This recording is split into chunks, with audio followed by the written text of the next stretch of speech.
प्रेम से बोलिए देवी माता की जय।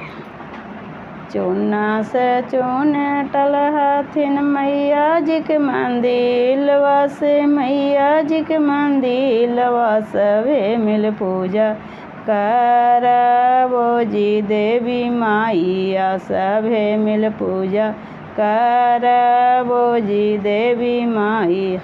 हमारो जे स्वामी जी के कची है उमारिया से, कची है उमारिया अमर करी देहु जी देवी माइया, अमर करी देहु जी दुर्गा माइया।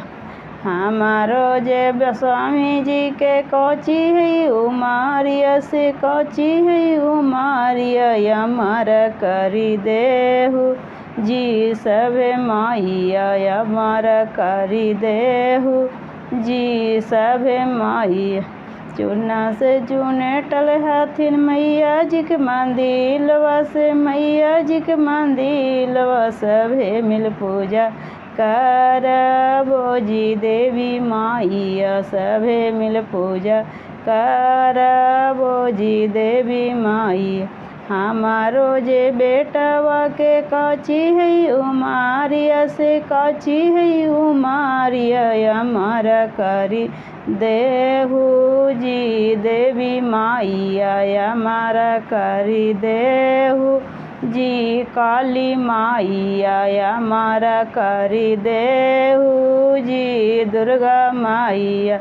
हमारो जे बेटवा के कची है उमारिया से, कची है उमारिया अमर करी देहु जी सभे माइया, अमर करी देहु जी सभे माइया।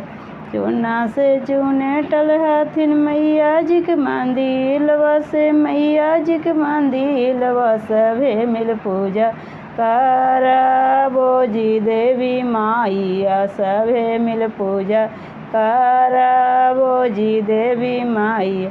हमारो दामादा जी के कची है उमारिया से, कची है उमारिया अमर करी देहु जी देवी माइया, अमर करी देहु जी देवी माइया, अमर करी देहु जी दुर्गा माइया, अमर करी देहु जी काली माइया, अमर करी देहु जी सभे माइया, अमर करी देहु जी सभे माइया।